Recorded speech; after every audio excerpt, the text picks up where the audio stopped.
gentlemen, it's certainly been a pleasure talking with you about all this great music on the CD, and we're not done yet.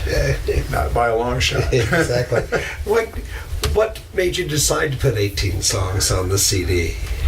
Was it the length of time between the time you started? Yeah, I think that's the big part. I think it's my fault. I kept writing songs and we kept doing them, and Tony or John would say, well, that should be on the CD. Yeah. Well, that should be on the CD. And so it was. So now I got to write a whole another bunch. Well, I just don't do an LP or limited play. Let's don't hear anything with 3 songs. Okay. You could stop after 10 or 12. Okay. Depending upon the length of the song. So. I appreciate the dispensation. Yes. Well, up next, the song we're going to talk about is one where you really have channeled Django Reinhardt. It's the Hot Club of Paris Hilton. Or Paris. Is it Paris or Paris Hilton? Paris Hilton. Okay, excuse me. The title comes from a gypsy jazz tendency to make puns on the old Django Hot Club of Paris. There's the Hot Club of Cowtown, and the Hot Club Sandwich is one of my favorites. And another good one is Pearl Django. But it's kind of a tradition among gypsy jazzers to make puns off the Hot Club of Paris. And since all the good ones were taken, the only thing I could think of was the Hot Club of Paris Hilton. Well, it certainly works. Now, for the uneducated or the uninformed, tell us a little bit about Django Reinhardt. Best guitar player that ever lived. Had only 2 fingers that worked on his left hand that didn't slow him down a bit. He played with Stephen Grappelli in the 30s and 40s and did music that people are still knocked out by and still work their tails off to try to emulate. It's incredible stuff. He did things with 2 fingers that some people couldn't do with 10. Hound Dog Taylor couldn't do them with 6. Well, and it's my understanding that basically his 2 fingers on his left hand, the lower 2, the little, and then the index or the ring finger, were fused together as a result of a fire? Not really fused. It was a fire, and they weren't really fused. They were non-functional and bent. But he could still use them. He just couldn't maneuver them. So he could use them to make chords, but the other 2 fingers did most of the work. And he started off on banjo, actually. The early French cafe music had banjo and bagpipes in it, if you can imagine that. How cool is that? And then this young upstart instrument, the accordion, came in from Italy and just took over from the bagpipes. And of course, the Bagpipers Union of Paris was just totally upset by that. And then gradually the guitar took over from the banjo. And Django started on the banjo and moved to 6-string banjo, as a matter of fact, and moved to guitar. And that's really when things took off. He partnered up with Stephen Grappelli on violin, who was just a masterful player. Yes. And they brought in Django's brother to play rhythm guitar, and a couple of different other players at various times, and that was the Hot Club of Paris. And that stuff moves me in. I thought, if I'm going to do a song on this CD, it's going to reflect that somehow. Well, it's quite good work, sir. I admire it. And then up next was the song that I really enjoyed, and I enjoy your work on this. It is I'm Walking. Oh, goodness. To me, it has kind of a post-apocalyptic, what's the word again? Apocalyptic? Thank you very much. Not post-apoca, but post-apocalyptic. It's like apocalypso music. Yeah, polkas are another thing. Yes. Well, it was a chance for me, and this was Mick's idea straight from the beginning, a real chance for me to play some plunger mute trombone. I always think of that in the style of some of Duke Ellington's players, like Tricky Sam Nanton. Just for one instance, and it's really meant to be evocative and aggressive, and Wacky, really. And so that was a chance to get me some some work on that plunger mute trombone. So you had a mute and then used a plunger in Yes, addition? there was a mute within the bell, and then I used a plunger on top of that, and then I used some flutter tongue and some lip trills and all, just to try to really try to Yes, it was almost like a growling. Yes. That the sound evoked to me.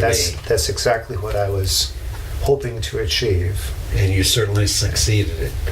But see, now the trombone is not the instrument of love. Is that correct? Oh no, the trombone Is the instruments of love. Yeah, I'm sorry, just not on that particular. Not on that. No. Well, it's just a great tune. And then the next one you're playing tuba on. Oh goodness, this is The Phone Tag Blues. Oh, I love to play tuba. And this was one of Mick's. When did you write this one, Mick? I wrote it about the same time as the garden song that we talked about earlier. But it was while I was in Columbia, and in that dank dungeon of a basement where the grad students were sentenced to carry out their jail time. But it's kind of a New Orleans second line style song. But it's also a bit of a the protagonist of the song is a cuckold. Yes. And he's not very happy about it. No. And threatens bodily harm to electronic devices. Yeah, he doesn't really hurt anybody. He just takes it out on her answer machine. Yes. No people were hurt. Yeah. But electronic devices. It's about that idea that people with answer machines Screen. they won't. Yeah, they screen their calls. They don't answer it, and that's what happens. And he gets frustrated. He can't get her to answer the phone, so he puts his shoes on and he marches down the street. Yes. For those of you who only use cell phones in your life, we used to have answering machines. Yes. Yeah. Think of it in voicemail Yeah. within a machine. Yeah.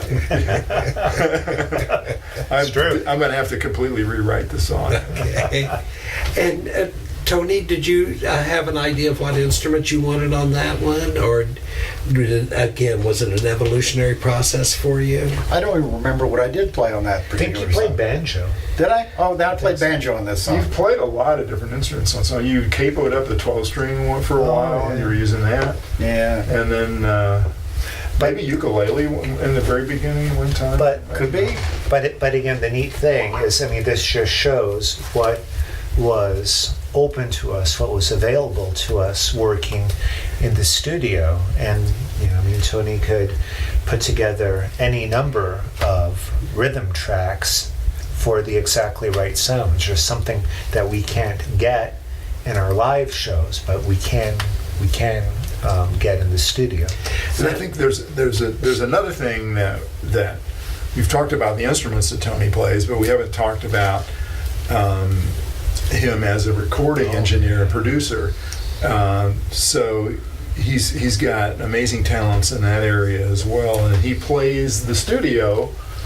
It's one of his instruments, really. Yeah. It's a bunch of his instruments, actually, and he's modest about it, but he's produced a lot of albums for other people too. And Well, and what's your process when you're doing that producing? Are you hearing it, saying, "Okay, I think I would sound better with this instrument," or if we doubled up here, or what's your process with the producing?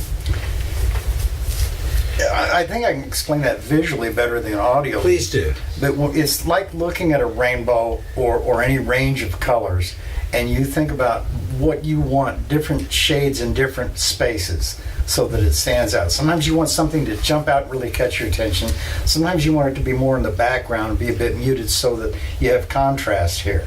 But there are different ranges of the musical instruments, and I look at it like fitting those into the right colors in that rainbow. So where there's maybe a gap here between like the trombone and the guitar, I might look at something like sliding in a 6-string bass or a dobro or something that slides a tonality in there that's going to complement rather than cover up those other instruments. So it's kind of like fitting together a puzzle, but it's a very colorful puzzle, and you're trying to make stuff not only fit in a linear way, but in a 3-dimensional way. Some of this stuff is behind there pushing everything else forward. Some of this stuff is pushing up from the bottom. It's a lot of different directions that you try to find that balance that makes the center part of the song come alive. Now, do you occasionally have those songs where you hear it, okay, I don't need to do anything? Absolutely. And those are the beautiful moments when you say, this is pristine, this is pure, I can't touch this. That's what you always hope for. Except when you're in a studio with a ton of instruments and you want to indulge every fantasy you ever had, then no holds barred. Understood. Well, folks, this ends this segment of the interview with Luehrman, Shaffer Check, again, about this great CD, 12-piece trio, which you can get online at CD Baby or at their live shows.